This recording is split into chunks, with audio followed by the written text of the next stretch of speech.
Do you love helping people birth things into creation? Well, we're going to talk about the journey of becoming a creativity coach. I'll save this video so you can come back to it later, and this is going to be through the lens of a spiritual gift activation that I did for one of my clients.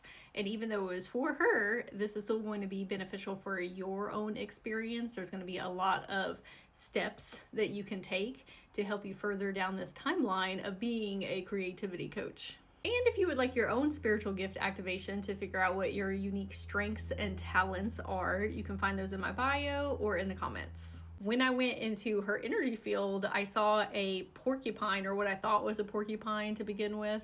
And when I took a little bit of a closer look, it turned out to be a hedgehog. Now, we're going to talk about some specific trauma wounds that she has around being a creativity coach. And I thought, maybe I want to share these, maybe I don't. I do think it would be really beneficial because I think a lot of people experience this specifically. And so maybe it will be in resonance with you as well. And so porcupines and shamanism are also often representative of holding boundaries or having a lot of walls and guards up, maybe needing to strengthen your energy field. So when I saw a hedgehog instead, I said, oh, okay, this is like a miniature version of a porcupine. This means that we are coming to the tail end of this wound. I picked the hedgehog up and it walked around kind of like a dog does before they lay down and went to sleep. And I said, hey, what does this represent to you? And she said she was using a lot of walls and guards to protect herself energetically. The conversation that she had had, and you've probably had one like this before, I know I have, was somebody not necessarily did something wrong to you, but like checked you or jabbed at you or just said something that was very disconcerting. And in your head, you're thinking, what are you doing? Oh, why are you speaking or treating me this way? But you're not actually verbally communicating that to them. Thought processes that we are having is, if you want to talk to me, just talk to me. Like, let's be more direct. Like, what is the actual issue that is going on here? Because the other person in this scenario is just not being as open as they possibly could be, and it's creating a lot of miscommunications. And when I was asking what exactly that we are wanting instead of what is currently happening or what has happened in the past, she said, I want people to be more direct. And I looked at her and said, well, are you being direct with people in your life and communication styles? And she said, I don't want to hurt their feelings. I said, okay. Do we think that is coming into play here? Like that person who transgressed you, do you think that they may have also not been wanting to hurt your feelings? And so they were not being completely upfront and honest with you? And she said, possibly. I said, well, that's all it takes sometimes. It's just a perspective shift of that old adage of putting yourself in somebody else's shoes. Of, yeah, maybe there are some hard truths that we need to share with someone else. But because we want to salvage the relationship, that we're not always saying exactly how we feel, and sometimes that will build resentment that is felt between two persons when it's not actually being articulated communicatively. And so I looked at her and I said, how do you think that this issue of being direct is in correlation with your spiritual gift of being a creative coach? She said, communication. I said, great. Because we do have to communicate as a mentor and a guide. And if you've ever seen those mystery boxes where people will stick their hands in them and then pull out something like a surprise, or they have to kind of figure out what it is without actually seeing it. Well, that's what I was doing, but with her chakra system instead. So I took my hand and went down into her field. And when I pulled my hand out, I was holding her solar plexus chakra and her sacral chakra. Her sacral chakra, the one that sits right above your root, the orange one, has to do with birthing things into creation, not just babies, but like creative projects in businesses, whatever you want to bring into reality. And it's a lot of feminine energy, intuitive flow. Then your solar plexus sits above your sacral chakra, is the yellow one. It has to do with more masculine energy and taking inspired action here on the 3D plane. So sacral is more about up here in your imaginative scapes, like building it there, and then the solar plexus is actually bringing it to life through the steps that you're taking here in the human plane. And then her higher self wanted to give a couple different examples about how both of these chakras are equally as important, and they need one another in order to bring this gift into fruition and help others. Higher self equated it to the sun, which would be the solar plexus, obviously, and then the sacral chakra being the moon, you know, with our feminine energy. Nocturnal versus diurnal animals. So nocturnal animals are awake during the nighttime, and diurnal are awake during the daytime. One is not better than the other, but you need both of them to keep the environment running successfully. Higher self said that just like with people, some reside more in their masculine energy and some in their feminine energy. Some people are more in their creative efforts, and then others are more about taking action. I had some really funny imagery where a bearded dragon came forward, which is a daytime animal, and an owl, which is a nighttime animal, and they anamorphed into this one creature. Higher self said, you teach people the balancing act between masculine and feminine energies, between sacral chakra and solar plexus. Both are equally as important, but if you're swinging too far one way or the other, that's when we get stuck. I'm looking at my notes down here, by the way. Higher self had some exercises to bring this gift to life. Is to sit down with a notepad or Google Docs and ask yourself, what are some exercises that I could give to somebody, like a client, that would help inspire new ideas?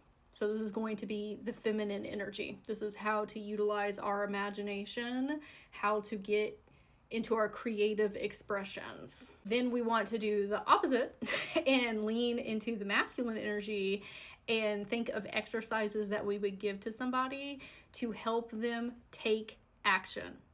This is with their motivation, determination, maybe they're neurodivergent, so they need some workarounds or some shortcuts, but how would you get them up and moving in the 3D planes? A couple different things that you can start researching to better understand why people are stuck in the first place, either too much in feminine or too much in masculine, is learning about dopamine regulation and executive dysfunctioning. Those are things that affect neurodivergent persons, which is going to be the main majority of people that you are working with as a creativity coach. That is one of our biggest blessings as neurospicy persons, but at the same time, it can be a detriment because there is a lot of wounding that we are not taught how to navigate or how to heal with, specifically being neurodivergent. So dopamine regulation, executive dysfunctioning. These are specific trauma wounds to learn more about, and you can do that on YouTube University. Decision paralysis, imposter syndrome, overachieving, self-worth, and self-concept. Those are the ones that you're going to see most often with people and why they're stuck. This is when I saw this video in my mind. It's this old Vine, if you utilize that app back in the day, and there's a potato that was hanging from a ceiling fan somebody strung up, and when they turned it on, it was swinging around the room, and they were singing a song, a potato flew around my room, and there's more to the song, but if you remember what that is. and if not, that's okay too, but it's just for the imagery of, I feel like I am spinning in circles with my own creativity, which that might be how you're feeling right now. And then we have those thoughts of like, who am I to help other people bring their creative projects to life if I'm on the struggle bus over here? I was explaining to her is when you are stuck with something, helping somebody else is going to get you unstuck. When I first started on my spiritual awakening journey, I was experiencing so much anxiety and depression, and I had those same thoughts of like, well, who am I to help with that? In reality, listening to my own advice and wisdom was keeping me very accountable, and I was hearing it so many times over and over again that it reprogrammed my subconscious and ended up healing me. And not only working with the client, speaking with their higher self and their inner children and their spirit team, I was getting insights that I wouldn't get previously because I was emotionally attached to what was happening in my life Whereas if I'm helping somebody else, I'm able to be objective. We all know that it's easier to give other people advice than it is yourself. It is a natural way to heal yourself. And the universe is not going to send you people that you're not able to support. They're going to be a couple steps behind you. You just need to give them the tools and techniques that got you to where you're at right now. They don't need to be on level 1,000. You're on level, let's say 50. You're going to be helping people that are on level 47.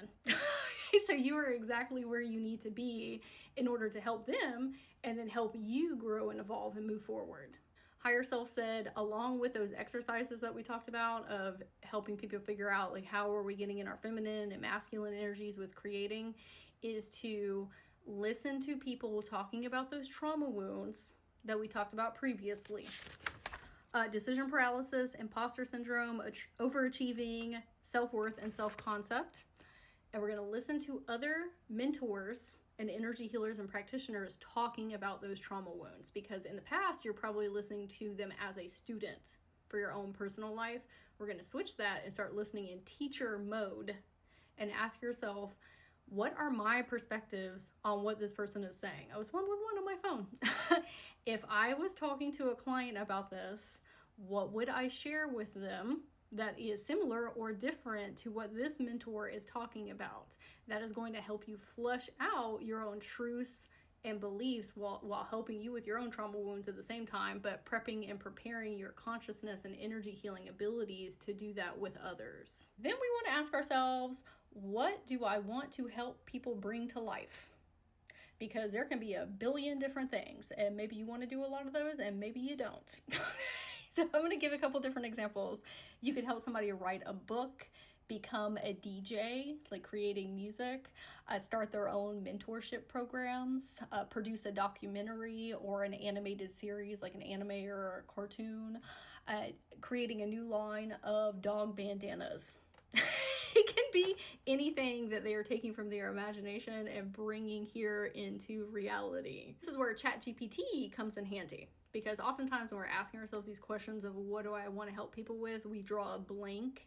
And if you go in ChatGPT and say, hey, give me 200 different creative projects that I could help someone with as a creative coach. And then you just go line by line and ask yourself, what is going to fuel my passions? So what is going to make me happy? What am I excited to talk about? This is where we can have some self-limiting beliefs coming up of, well, what if I don't have a lot of information about those things? This is going to be advice here. Okay, you are a brainstormer. You do not need to know about all of these different creative projects and the ins and outs of them, because that's not what this gift is about. It is about brainstorming. It is helping people see things in new perspectives and asking, well, what if you do this? And what if you do this? And what if you do this? Because you have a high level of brain connectivity and you take a lot of different input from reality, the ethers, the astrals, that person's spirit team, and you help make new neural connections simply by having conversations with people. You do not need to have the right answers. That is not what we're doing. That is not teaching people how to be sovereign. We are teaching them how to brain map. We are teaching them how to step outside of themselves, to see things in new light and new lenses. That is what your role is here. And when you're looking through that list on ChatGPT or Google or wherever, if something excites you, even though you have no prior knowledge to it, let's say blacksmithing. Okay, people are going to make tools. Or welding, whatever, you have that template within you to help them. Your human conscious mind is getting in the way and saying, well, I don't know enough about that. That's not what this is about. It is helping people make new connections in their mind with your gift. If something feels like it is going to bring you joy or be exciting, you have the template to help that person. And you need to remember as well, you are a channeler. Even if you cannot auditorily yet discern people's higher self, their inner children, or their different incarnations, they're still there. You can ask them to give you advice.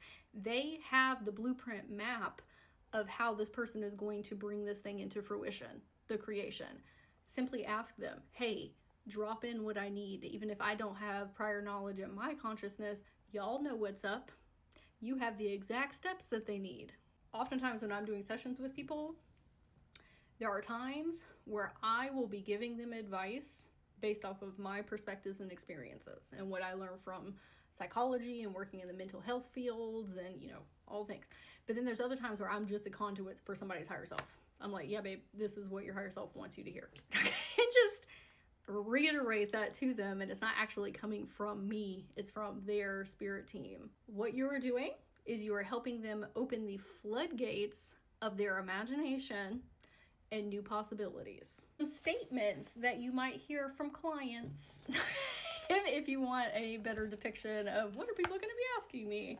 The first is, I have all of these ideas in my head, but I don't know how to organize them.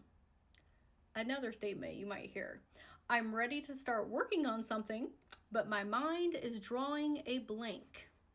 So this is where we are having a difficult time imagining things into existence, and then another is actually taking actions on the 3D plane. The people who you are most likely going to be working with, and this is not a blanket statement obviously, but this is the main majority of persons, are going to be manifestors, generators, and manifesting generators within human design.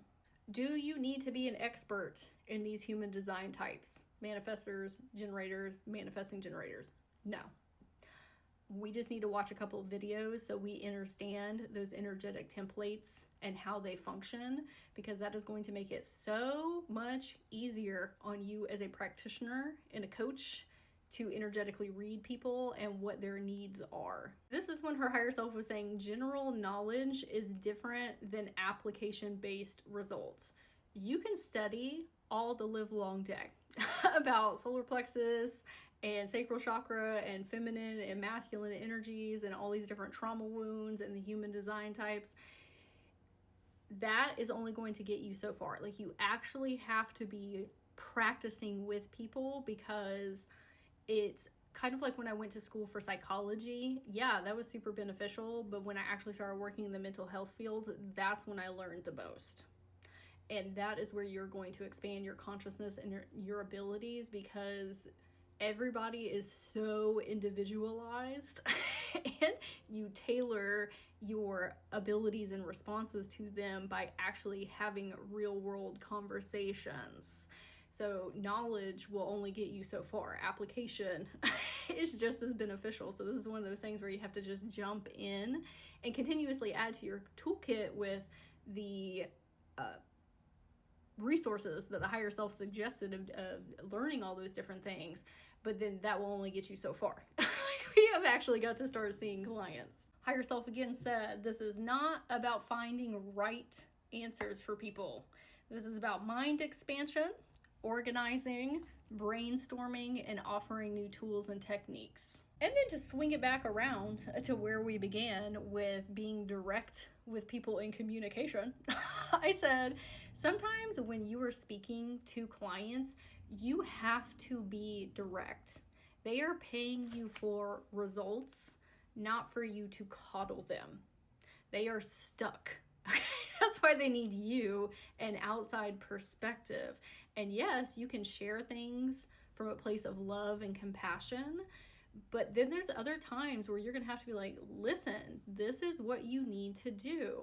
This is what your higher self is saying. Sometimes tough love is required, and to have them really open up their eyes to why everything is jumbled up in the first place. I said, you're not doing it from a place of ill intent, being direct. You have XYZ amount of time to help them move forward.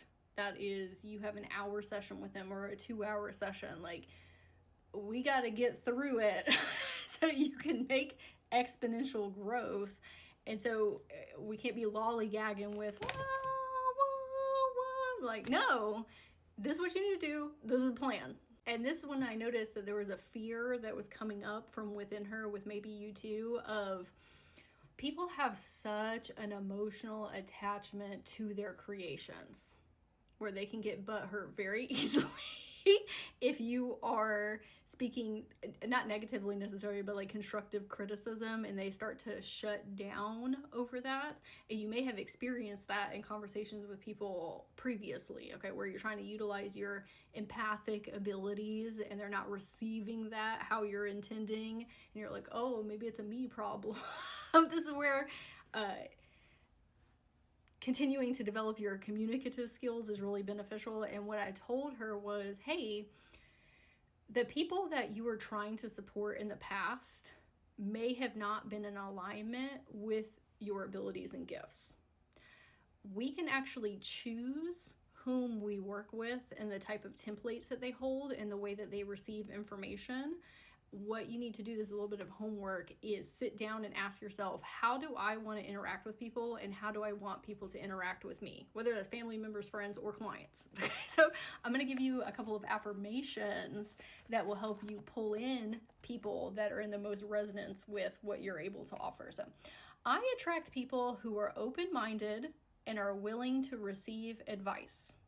They think outside of the box and push the boundaries of what they believe about themselves and reality. They are willing to step outside of their comfort zones. They are looking for fresh perspectives, not necessarily solutions. They want new energy and inputs into their field. These are people who want you to give it to them straight. They're like, I'm stuck. I don't know what's going on. Tell me what's happening. And they are very open to receive constructive criticism. This is when Higher Self said neurodivergent should be working in creative fields, because this is what we do best. We ask, what about this? And this and this and this. We are able to connect the dots. This is when I looked at her and she was looking up in the sky, and there was a honeycomb structure. If you have seen where there's all these different little pots full of honey and all these lines that connect it with one another, it's like on the inside of a beehive. I noticed that is how she was seeing the Akashic records. It looks different for everyone. I was like, oh, this is so beautiful and interesting. And each one of the different little pots was somebody's spiritual body, physical body, mental body, and emotional body. And she was able to see all of the different input data that people carry in their field and how they intersect with one another. Then one of the honeycombs popped and honey was just dripping all over her body, like very heavy and dense. And she was like, ugh. And I said, well, why do you think that happened? Obviously, that's meant to represent something. This is when we pinpointed another fear that was being weighed down by other people's creations. And I said, okay, that was me when I was helping people with anxiety and depression. It was beneficial in the beginning. It was helping me heal. But then I eventually got to a point where it was pulling my frequency down to help with those things, because it had been so far removed from where I was at. So I'm talking to people about anxiety and depression, and that's not really affecting me anymore, but it's keeping me in those old states of being and not allowing me to personally progress. And her fears were, well, if I keep on talking to other people about all of their creative outlets and projects, it is going to muddle up the things that I want to do in this incarnation. I said, this is why we need to be mindful about who we are magnetizing into our field, and that they are closer in resonance to the frequency that we are right now. And the example that I gave was, I am all about having a wheelhouse of things that you talk about. I know niche is very popular, and that's where you pick one or a few very specific things to share with your audience. I like saying wheelhouse. I personally help people with inner child healing and quantum physics, spiritual gifts, soul mission, connecting to different incarnations, working with archetypes, manifesting money. I have a vast area of topics that I speak on, and every few weeks I'll switch it so that I do not get bored and so that I can grow and evolve as a whole being and help other people heal holistically like that all the way around in all the different areas of their life. But again, it's still kind of all under the same umbrella of spiritual evolution. So I was explaining to her, you need to continuously reassess with yourself of what do I want to be supporting people with, because maybe there's a time where you're helping a lot of people write books, or creating DJ sets, or cartoon series, or helping them make crochet art, whatever it is, at any time, you can switch it up. And that keeps you motivated. It's what is going to bring me joy that I can overspill to others. Then I wanted to offer this different perspective shift of, instead of thinking we are going to get muddled up talking to all of these clients, maybe we say, wow, I am so excited to be in other people's energy fields and learn different perspectives and insights and downloads and what they have going on in their creative outlets, because that is going to help me expand as a soul and make my creative expressions even better, because working with others expands your own perspectives. I would love to hear in the comments if this reading resonated with you, if it's a message that you needed to hear and you got some beneficial tools and techniques from it in regards to becoming a creativity coach. And that's something that you can call yourself right now. When I wanted to become a life coach and then a spiritual mentor, I didn't wait until I was qualified enough to do that. I started claiming that within now. And then everything fell into place, because that is who I was in the future. I was perceiving that timeline. So calling myself it now helped me quantum collapse all of that time that it probably would have took me, when I can just say, nope, I simply am one right now. If you would like to sign up for your own spiritual gift activation, you can find those in my bio or in the comments, and we'll discover your unique talents and abilities. And I'm wishing you a very magical day.